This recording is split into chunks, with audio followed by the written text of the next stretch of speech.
Olá pessoal, meu nome é Vinícius da Silva, eu estarei ministrando as duas próximas aulas do curso de Visualização Intrínseca na Geometria de Thurston para o 33º Colóquio Brasileiro de Matemática. Essa aula especificamente será sobre a visualização imersiva em realidade virtual. Na verdade, essas duas próximas aulas elas terão um enfoque um pouco mais prático tanto de realidade virtual quanto de computação gráfica e como que a gente adapta esses conceitos para o nosso contexto aqui de visualização desses espaços. Quais são os nossos objetivos aqui, basicamente? A gente entender os fundamentos tecnológicos para essa visualização da geometria de Thurston, e isso passa por diversos pontos. Primeiro a gente precisa de entender computação gráfica básica, um pouquinho, pelo menos para a gente conseguir saber como gerar as imagens a partir dos ambientes 3D. Ray Tracing, que é a técnica que a gente vai estar utilizando para fazer a visualização desses espaços. Eu vou explicar por que essa técnica é utilizada, a motivação da gente estar utilizando ela. Também entender conceitos básicos de realidade virtual, porque a nossa visualização é imersiva dentro de realidade virtual, e também eu vou dar a motivação de por que essa visualização imersiva é importante para entender esses espaços. E depois, para finalizar essa aula, a gente vai verificar como fazer a integração desse Ray Tracing com a realidade virtual para que a gente consiga fazer essas experiências imersivas desses espaços que a gente quer visualizar. Então basicamente aqui a gente consegue, através dessa imagem, a gente consegue ter um overview e mais ou menos o que a gente vai querer saber como fazer no final dessa aula. Aqui a gente tem uma imagem, mas ela é dividida em duas. E por que ela é dividida em duas? Ela é dividida em duas exatamente porque a gente está trabalhando no contexto de realidade virtual, e nesse contexto a gente precisa de ter uma imagem para cada olho, né? Uma imagem para o olho direito, uma imagem para o olho esquerdo. Isso é chamado, em geral, de stereo imaging. Então você tem, na verdade, uma imagem que na verdade é estéreo e funciona para cada um dos olhos. Outra coisa também aqui interessante é exatamente a gente ver como que essa imagem aqui também tem essa parte de Ray Tracing, porque esses efeitos aqui, por exemplo, de sombras e de reflexos, como aqui na estátua, são feitos através dessa técnica, né? E aqui a gente, no final dessa aula, vai ter mais ou menos a ideia de como fazer para gerar uma imagem desse tipo. Bom, nosso outline, a gente vai falar um pouco sobre visualização 3D, basicamente assim, projeção, como projetar um espaço 3D numa imagem. A gente vai falar sobre Ray Tracing, mais especificamente Ray Tracing feito diretamente na placa de vídeo, né, utilizando shaders, que são programas que rodam na placa de vídeo, utilizando algumas ferramentas que tem disponíveis, principalmente o Falcor 3.2.1, que é um framework para prototipação científica que você consegue ter rapidamente, fazer projetinhos rapidamente. Falar também sobre essa parte de Ray Tracing e estéreo, né, imagens estéreos, e também a integração desses dois conceitos, né, em realidade virtual. Bom, primeiro tópico, visualização 3D. Nosso objetivo é renderizar uma imagem 3D de acordo com um ponto de vista que você tenha dentro desse espaço 3D, ou seja, o seu olho ou a sua câmera está no espaço 3D e você quer saber como projetar o espaço numa determinada imagem, né? A sua câmera está no espaço e você quer projetar o seu espaço numa imagem, e os seus objetos que você vai renderizar pode estar em qualquer lugar nesse espaço 3D, e a gente vai entender como fazer isso. O ponto importante desse aspecto aí, começando a entrar na computação gráfica, é que a gente tem o conceito de transformações, né? Transformações, na verdade, são matrizes, e aí a gente vai precisar um pouquinho de conceitos de álgebra linear aqui. Essas transformações são matrizes. Eu vou falar um pouco mais na frente de como que é a estrutura dessas matrizes, mas você pode abstrair como matrizes de transformação nesse momento. E essas matrizes de transformação, elas estão associadas a transformações entre espaços, né? E esses espaços variam de acordo com o espaço que a gente quer trabalhar. Primeiramente, o espaço que a gente começa é o espaço de objeto, ou seja, a origem desse seu espaço está relacionada com o objeto que você tem em mãos. Por exemplo, se eu tenho um modelo 3D de uma pessoa e você tem um espaço que é o espaço relativo em relação àquele modelo daquela pessoa, né? E aí você aplica uma transformação e você consegue passar para o espaço de mundo, que aí é o espaço que é compartilhado por todos os objetos ali da sua cena, né? Eles têm uma origem que é compartilhada por todos eles. Então você consegue dizer posições e outras características geométricas a partir dessa origem, né? E aí você tem uma outra transformação, que é a transformação de câmera, que aí você leva o seu ponto, as suas coordenadas, o que seja, para o espaço da câmera, né? E isso é importante porque você pode... porque no final a gente quer gerar uma imagem que é vinda do seu olho, da sua câmera, né? Então é importante a gente passar as entidades da cena para esse espaço, para finalmente a gente ter uma projeção, né? Que é a transformação perspectiva, para que a gente consiga chegar no espaço de imagem, que é o nosso resultado final.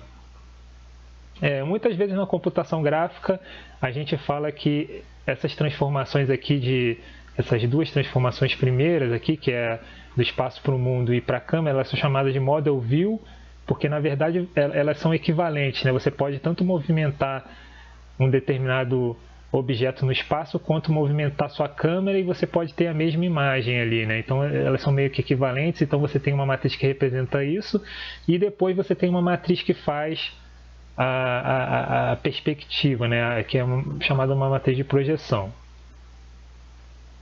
Então agora falando sobre o formato dessas matrizes, né? Elas são matrizes 4x4, e o que é interessante é que uma matriz apenas ela consegue codificar todo esse pipeline de transformações que eu falei, porque você consegue colocar tudo que você precisa ali. Eu vou falar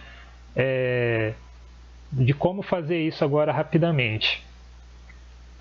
Primeiro, você pode, por exemplo, codificar a base do seu espaço, né? Que seriam esses três primeiros elementos dessas três colunas aqui. Depois você pode especificar uma rotação também, que é usando essa parte 3x3 dessa matriz. Você pode especificar uma determinada rotação usando essa parte. Depois você também pode fazer uma escala usando esses três componentes aqui dessa diagonal. Também pode fazer uma translação, que é utilizando essa coluna aqui, essa parte dessa coluna. E isso aqui seria a nossa model view, né? Porque a gente tem aqui tudo codificado: escala, rotação e translação, que são as transformações que a gente gostaria de fazer nos objetos na cena ou na câmera, né? E finalmente a gente tem uma parte de projeção, que ela vai dizer como que a gente vai colocar como a gente vai projetar o nosso espaço na imagem.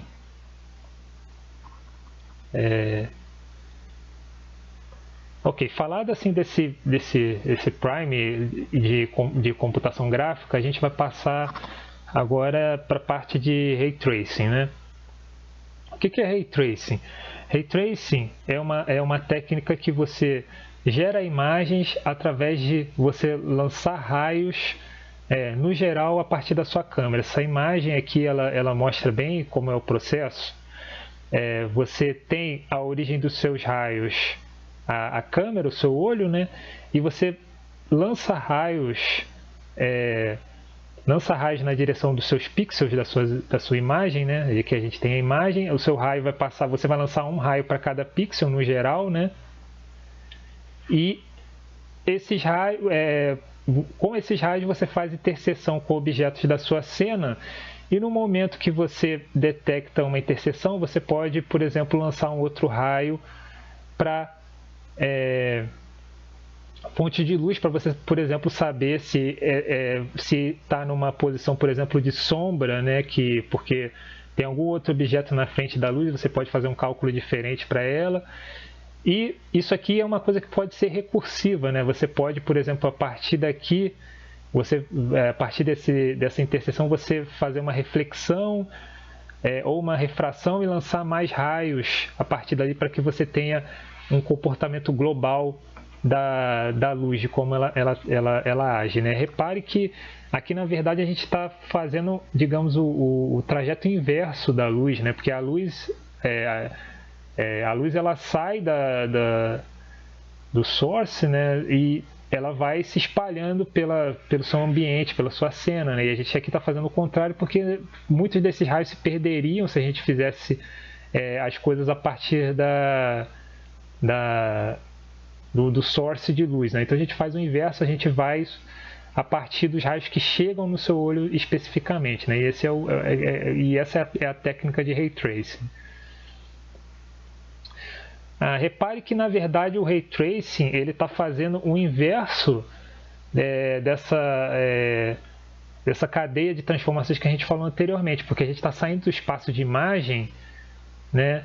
E a gente está indo para o espaço de mundo ou espaço de objeto, porque a gente quer interseção com esses objetos no mundo 3D que está ali, né? Então, na verdade, a gente tá trabalhando com as inversas daquelas transformações que eu falei anteriormente, né? A gente está saindo da imagem, indo para a câmera, depois indo para o mundo e, eventualmente, indo para o espaço de objeto, se for necessário. Então, isso é uma coisa interessante de fazer essa junção, né, desses dois meios de gerar a imagem, né? Então, por que nós estamos utilizando o Ray Tracing? Por que a escolha dessa técnica para poder fazer essa visualização da geometria de Thurston? Isso vem de acordo com algumas características desses espaços. Primeiro, porque nós estamos trabalhando com essas três variedades que têm topologias específicas, né? E essa propriedade, né, ela tem a ver com dois conceitos fundamentais dessa área, que são o conceito de domínios fundamentais e o conceito de espaço de recobrimento. Esses dois conceitos são importantes porque eles vão realmente dizer por que nós estamos utilizando o Ray Tracing. Aqui a gente tem uma definição um pouco formal disso, mas a ideia aqui é falar de uma forma informal desses conceitos. Eu só coloquei aqui para que a gente tivesse alguma ideia um pouco mais formal das regras que estão por trás deles, né? Então, primeiramente a gente precisa de ter uma variedade M e um mapeamento para esse espaço de recobrimento que mapeia uma outra determinada variedade M-til para essa variedade M que vai ser coberta por ele, né? Então, um domínio fundamental, na verdade, é um subconjunto dessa variedade que a gente está supondo, essa M-til, né? Que tem algumas propriedades.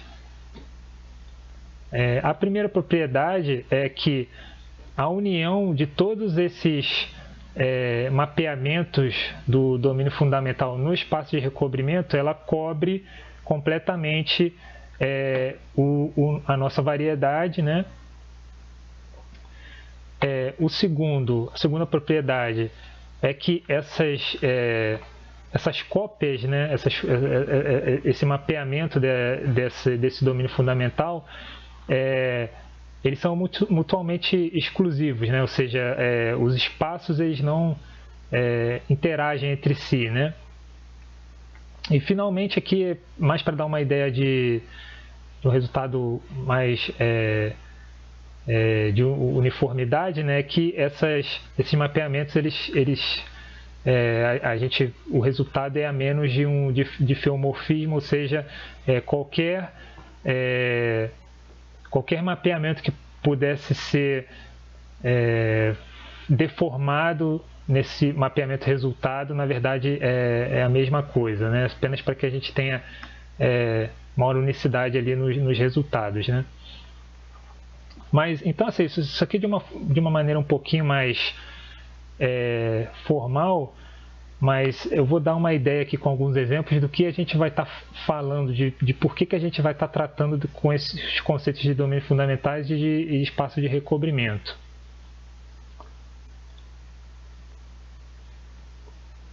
Aqui a gente tem um exemplo, que é um dos exemplos mais simples, né, no contexto de variedades, de 3 variedades, né, que é o toro 3D, né? Então, esse toro 3D, a gente tem um domínio fundamental dele, que é esse cubo unitário aqui, né? Então, repare que a gente tem os objetos que estão nesse cubo unitário, e esses objetos, esse cubo unitário, ou seja, esses objetos que estão dentro desse cubo unitário, eles se replicam para fazer a cobertura do espaço de recobrimento, né? Se você for ver aqui, na verdade, a gente tem um conjunto ali um grupo de isometrias que faz esse mapeamento e que tessela, ou seja, cobre completamente o espaço de recobrimento, que aqui no nosso caso é o R3, né? Então, assim, no final das contas, assim, de uma forma mais prática, o que a gente vai ter é um determinado espaço, né? Que nesse caso é esse cubo unitário, e esse espaço ele vai cobrir a nossa variedade, que no geral, como a gente vai estar fazendo coisas que são imersivas, e a gente vai ter a pessoa ali, no geral vai ser o R3, né? Porque a pessoa vai poder interagir ali no espaço R3, né?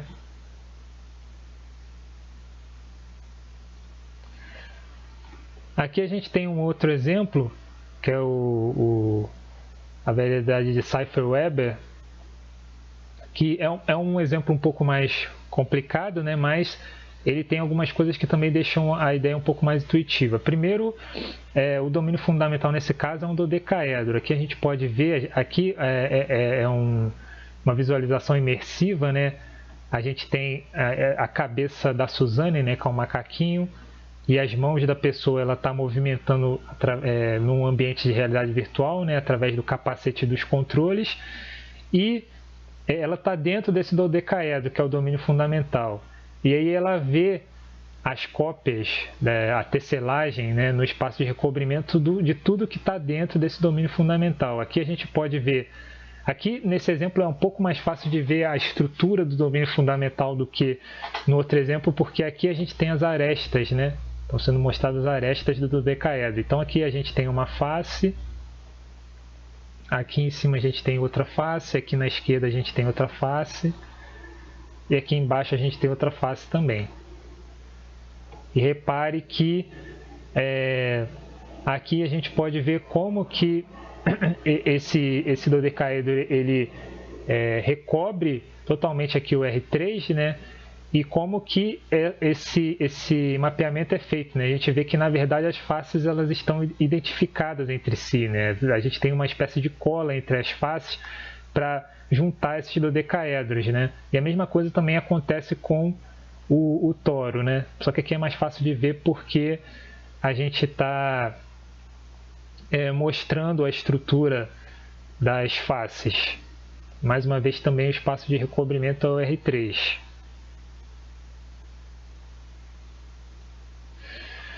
Então isso nos dá uma pista de por que nós estamos utilizando o Ray Tracing aqui nesse caso. e tem a ver exatamente com esses conceitos de domínio fundamental e espaço de recobrimento. Porque e tudo tem a ver com como que a gente vai gerar aquelas cópias que tesselam o espaço de recobrimento. A gente teria duas abordagens para fazer isso. Uma abordagem a partir dos objetos, né? E uma abordagem a partir das imagens. E isso, na verdade, é você pensar de uma forma de avaliação total ou de avaliação preguiçosa. E por que, na verdade, você trabalhar no espaço de objetos, você está fazendo uma avaliação total? Porque quando você está trabalhando no espaço de objeto, você precisa de colocar as cópias as cópias que vão tesselar, né, as cópias do seu domínio fundamental, manualmente no seu espaço. Isso pode ser, além disso ser, ter uma performance ruim, isso pode ter uma performance ruim, você também precisa de ter todo esse overhead de gerenciamento, de você fazer as cópias e colocar as cópias lá manualmente. E no caso de um algoritmo usando o espaço de imagem, na verdade você vai estar fazendo uma avaliação preguiçosa disso, porque se você relembrar de como o Ray Tracing funciona, você vai estar lançando os raios a partir na direção dos seus pixels, né? E você pode fazer com que esses raios eles fiquem apenas dentro do seu domínio fundamental. Aqui a gente tem um exemplo aqui do Toro 2D para ficar bem simples.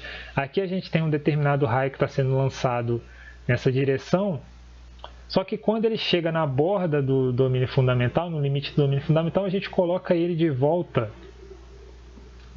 no domínio fundamental novamente. Isso faz com que a gente consiga gerar todas as cópias, né, da tesselagem do espaço de recobrimento trabalhando apenas no domínio fundamental. Isso faz com que a gente tenha essa noção de uma coisa preguiçosa, porque a gente vai lançar o raio e a gente vai fazer a avaliação da cópia apenas se o raio chegar naquele determinado objeto. A gente não vai precisar colocar manualmente vários objetos no espaço de recobrimento e esperar que talvez eles sejam vistos, né? Aqui a gente vai ter apenas o domínio fundamental, a gente não vai ter nenhuma cópia e essas cópias irão aparecer no espaço de recobrimento se os raios chegarem até eles. Isso é bastante interessante em termos de performance e em termos de gerenciamento, né? Então a gente tem uma aceleração de todo o processo de render usando essa abordagem, a gente trabalhando apenas no domínio fundamental. E esse é o motivo de por que nós estamos utilizando o Ray Tracing para essa visualização dessas geometrias de Thurston.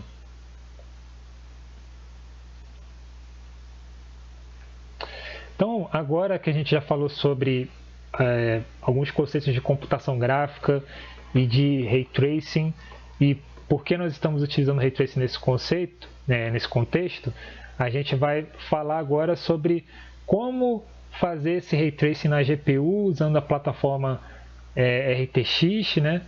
E utilizando também o Falcor 3.2.1.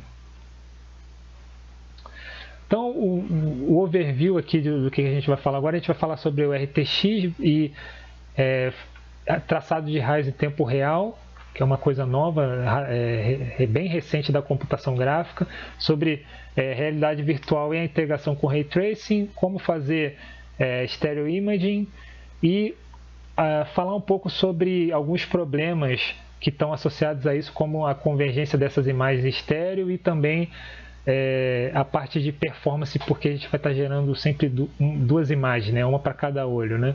Então a gente precisa de ter alguma discussão sobre performance para que a gente possa ter um resultado que seja iterativo, né? Que a pessoa consiga ter uma taxa de quadros decente para poder visualizar. Então, falar um pouco sobre o RTX, né? O RTX ele surgiu em 2018, né? Que é uma coisa que era muito esperada pelas pessoas da computação gráfica, porque Ray Tracing, de maneira clássica, sempre foi uma coisa que não foi considerada como um efeito, um algoritmo de tempo real, ou seja, uma coisa que você conseguisse gerar imagens de uma forma iterativa, né? Porém, em 2018 foi lançada a plataforma RTX, que trouxe suporte de hardware para esse tipo de operação de Ray Tracing. Então isso foi um marco, né? Marcou a comunidade de computação gráfica, e a gente vai utilizar isso para o nosso benefício nesse contexto da visualização que a gente quer fazer. Bom, e para a gente entender melhor o RTX, é bom a gente fazer um paralelo com o pipeline tradicional de rendering, como era feito até antes do...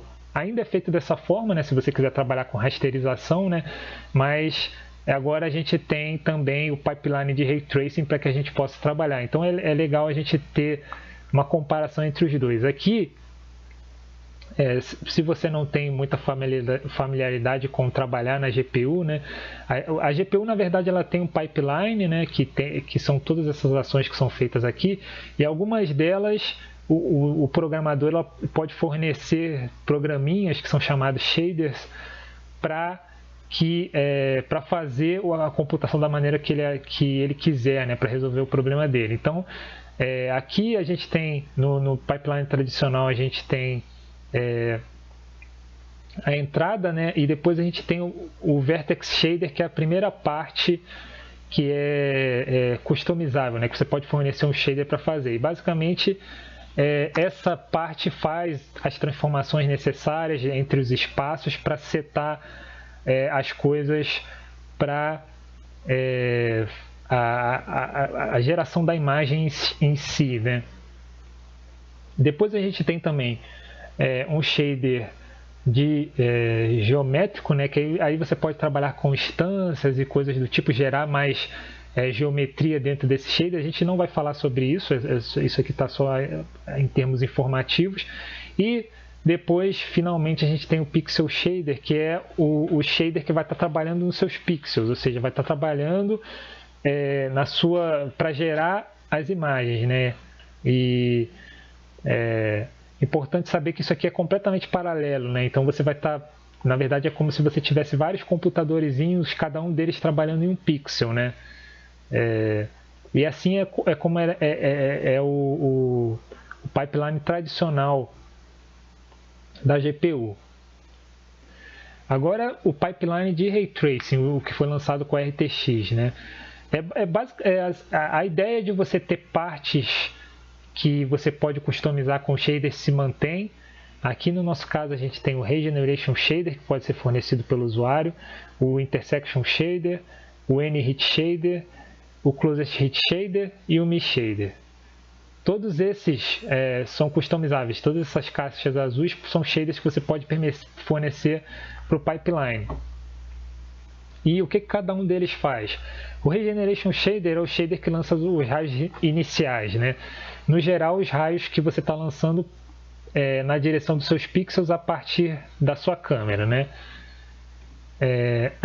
E aí, depois que você lança esses raios, você tem uma estrutura de aceleração que é feita pelo runtime do RTX, né? Você só consegue passar alguns parâmetros para ela, mas isso você pode abstrair como uma coisa que você tem dada pelo hardware. E essa estrutura de aceleração é uma estrutura hierárquica, né? uma árvore, né? E quando ele faz a interseção da geometria com os seus raios. E quando o raio atinge uma determinada geometria, ele chama o Intersection Shader, que aí você vai dizer como que a interseção das coisas que estão dentro daquele nó deve acontecer, né? Isso o seu shader faz. E aí você pode dizer, dentro desse seu shader, você vai dizer se a interseção ocorreu ou não, como ela ocorreu. Se intersectou, então vai ser chamado pode ser chamado o seu N-Hit Shader, que é um shader que é chamado para qualquer interseção que tenha ocorrido, né? esse shader vai ser chamado para todas as interseções que forem detectadas. E essas detecções elas são ordenadas e no final das contas o runtime do RTX vai te passar, vai acionar o seu closest hit shader, que é o seu shader que é chamado para o ponto mais perto, né, que teve a interseção, que no geral é onde você quer trabalhar, né? Você vai ter várias interseções do seu raio com a sua cena, mas você vai querer trabalhar com a primeira interseção no geral, né? E ali você pode fazer a lógica do que vai acontecer. No geral, aqui é a lógica que você faz a iluminação, o shading, essas coisas. Também tem o miss shader, que é o caso do raio não acertar nada, né? Você também pode customizar isso. Veja que os pipelines, apesar deles terem mais ou menos a mesma filosofia, eles são bastante diferentes, cada um para resolver um determinado problema. E esse do RTX ele é para resolver Ray Tracing. Agora falando um pouco mais sobre ferramentas, a gente utilizou o Falcor 3.2.1, que é o framework de científico para gráficos da NVIDIA, né? Que você consegue fazer prototipação rápida, e ele já tem integração com o RTX, então você consegue fazer cenas apenas basicamente customizando ali os seus shaders do pipeline, e você consegue fazer toda a parte de Ray Tracing ali sem precisar de trabalhar no nível de abstração muito baixo, né? Você consegue trabalhar no nível de abstração alto e por isso você consegue ser produtivo. É importante salientar que a versão que nós estamos utilizando é importante, porque a partir do Falcor 4 não há mais suporte para a parte de realidade virtual, né? Até o Falcor 3.2.1 há suporte para parte de realidade virtual, que é o que a gente está utilizando aqui. Se você quiser baixar e testar, basicamente seguir esses links que estão aqui. Então, sabendo como funciona o RTX e que a gente vai estar utilizando o Falcor na nossa implementação, a gente precisa saber como que a gente vai estar integrando o Ray Tracing e o VR, ou seja, como a gente vai estar utilizando o Ray Tracing no contexto de imagens estéreo, né? Então, assim, essa parte de se fazer Ray Tracing em tempo real em realidade virtual ainda é um desafio, né? A gente teve uma publicação esse ano no GTC falando sobre isso, e há dois problemas basicamente nesse contexto. O primeiro é a convergência da sua imagem estéreo, porque essas imagens estéreas elas têm que ser feitas de uma determinada forma que o seu olho consiga convergir quando você estiver olhando para essas imagens, quando você estiver no seu head-mounted display, ou seja, as imagens elas têm que ser feitas de uma forma que o seu olho possa enxergar aquilo como se fosse uma imagem só, né? Que é basicamente como é feito pelo nosso cérebro, né? O nosso conjunto de cérebro e olhos. Você tem duas imagens diferentes, mas essas duas imagens elas estão colocadas de uma determinada forma que você, na verdade, interpreta elas como sendo uma imagem só. Isso tem que acontecer também quando você está fazendo stereo imaging. Essas imagens não pode fazer com que o seu olho divirja, porque nesse caso você vai sofrer de VR sickness, ou seja, você vai se sentir desconfortável quando você estiver no ambiente de realidade virtual. Isso é um ponto. O outro ponto é que, como a gente está utilizando duas imagens, né, por frame, né, a cada iteração você vai estar utilizando duas imagens, você tem um overhead, né, de duplicação da imagem. Apesar dessas imagens não serem iguais, elas são bem parecidas, e isso gera o overhead maior do que se você tivesse apenas uma imagem.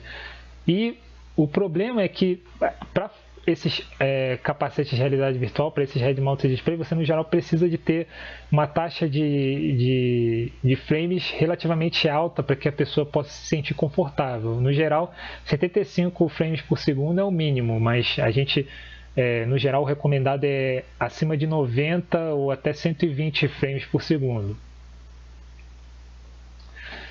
Então, o nosso objetivo é gerar um renderizador estéreo que suporte Ray Tracing em tempo real. Para isso, a gente está utilizando alguns exemplos que tem no Falcon, né, que é o primeiro, é o Simple Ray Tracer, que é lá no código chamado de Hello DXR, o Path Tracer e o Stereo Rendering. Esses três exemplos eles estão separados no Falcon, né, e a nossa ideia é integrar esses três. No Simple Ray Tracer, você tem a lógica de utilizar os shaders do RTX, porém, ali é utilizada uma expressão para fazer a transformação otimizada aquela cadeia de transformações inversas é feita com uma expressão otimizada que ela não é boa para fazer o estéreo, porque ela gera imagens que não convergem quando você olha elas no Head Mounted Display. Depois o Path Tracer, que ele tem um componente que é muito importante, que é o Render Graphic, porque com esse Render Graphic a gente pode fazer cadeias de efeitos, né? Cadeias de passagens de shaders para que a gente possa conectar essas passadas para gerar a nossa imagem final.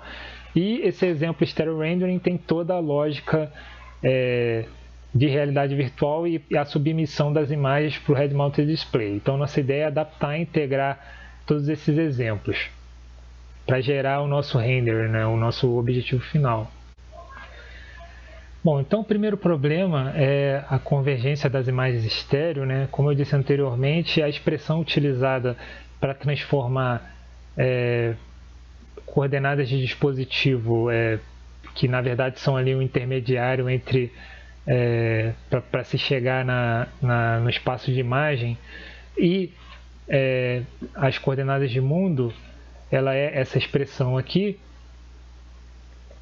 e que depende da razão de aspecto,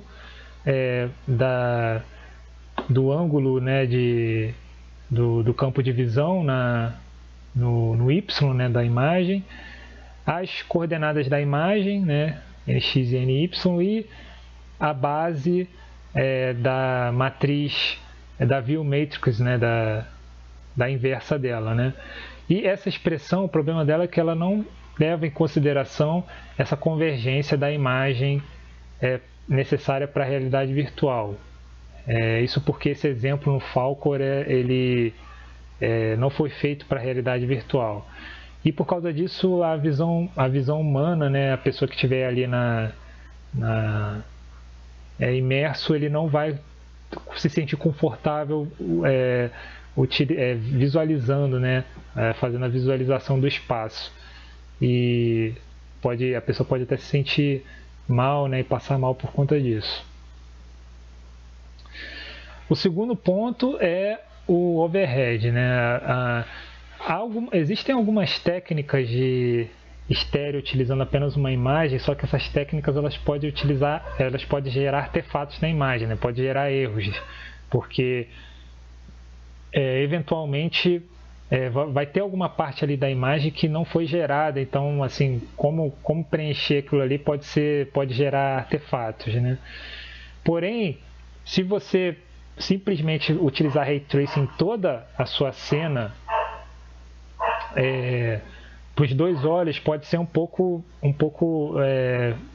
muito caro em relação à performance, né? Então, uma coisa que é bastante feita nesse contexto de Ray Tracing é utilizar um algoritmo híbrido, né? Que você tenha uma parte que seja projeção e uma outra parte que seja traçado de raios, e com isso você consegue diminuir o overhead, né? Então, falando agora sobre as soluções, né? Primeiro, para o caso da convergência das imagens estéreo. A gente pode usar duas abordagens. Primeiro é usar um algoritmo híbrido, né? Que é você faz uma rasterização, ou seja, uma projeção no seu primeiro passo ali, né? Por isso que eu falei que era importante a gente ter aquele render graph, né? Porque a gente vai fazer vários passos para zerar a imagem, né? Você faz uma passada de projeção ali num primeiro passo, que é equivalente ao seu primeiro, a interseção do seu primeiro conjunto de raios que está saindo da imagem, e você resolve aquele problema da expressão otimizada, porque você vai estar fazendo manualmente a projeção, né?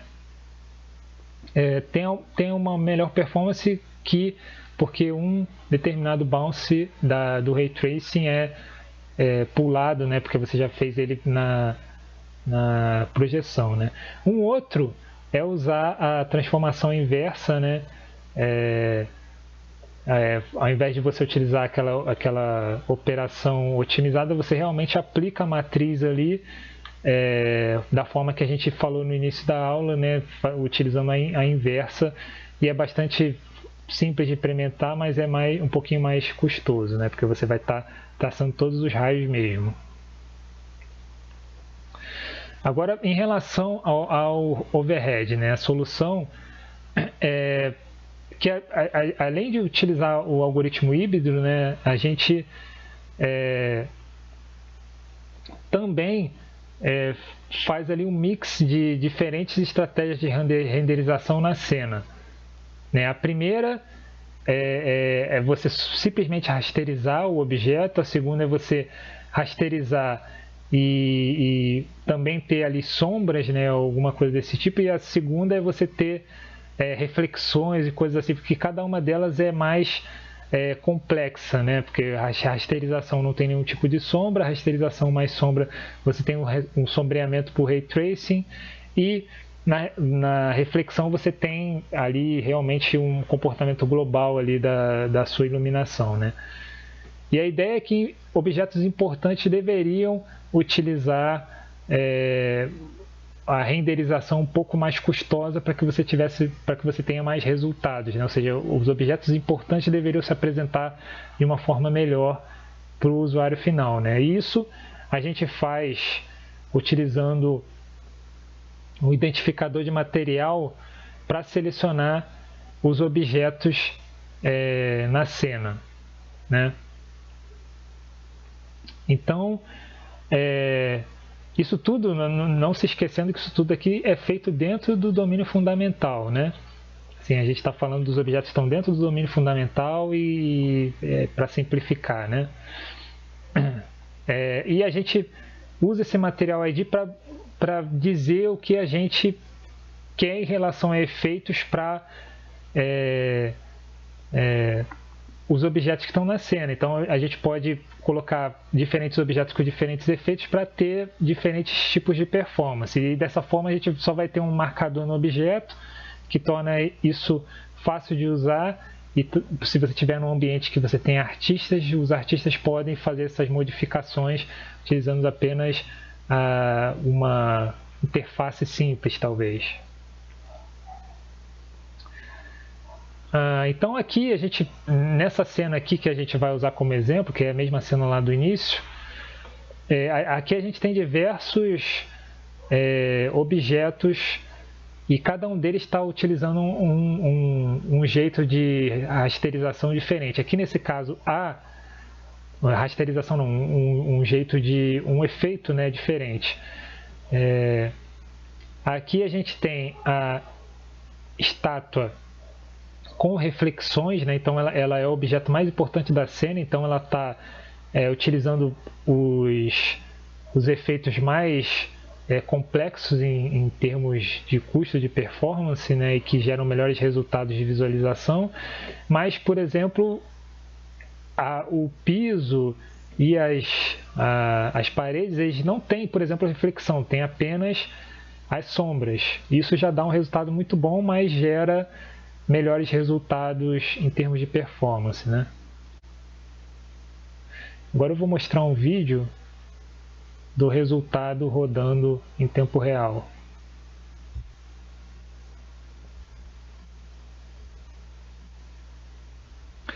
Aqui nesse primeiro passo é tudo só com rasterização, né, sem nada de Ray Tracing, né?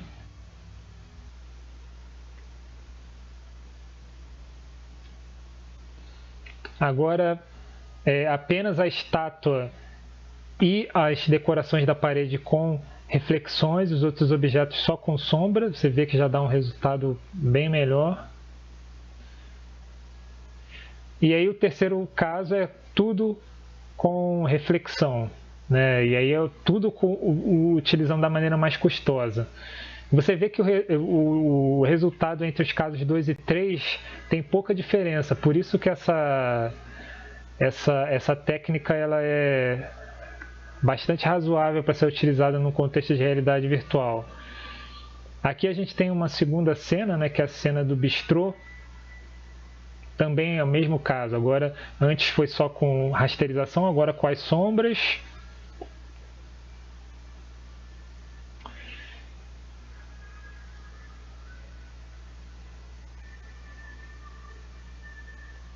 E o terceiro com as reflexões.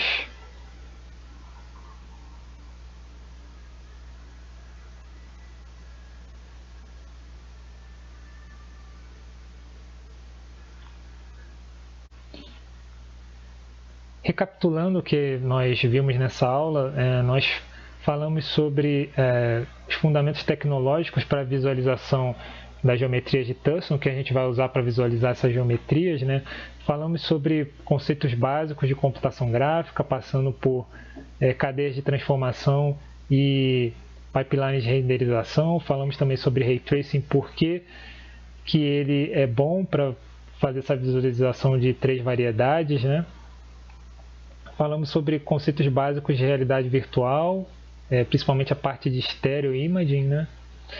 E como fazer a integração entre Ray Tracing e realidade virtual, discutindo 2 problemas, que são o problema da convergência das imagens em estéreo e o overhead de estar sempre gerando 2 imagens e estar aplicando Ray Tracing nelas. Na próxima aula a gente vai estar falando sobre como adaptar Ray Tracing para espaços riemannianos, e a gente vai utilizar esses conceitos para o conceito dessa aula que nós falamos agora como base, e a gente vai dizer como modificar para poder fazer essa visualização de espaços riemannianos. Então, agradeço por você ter me escutado até agora e nos vemos na próxima aula.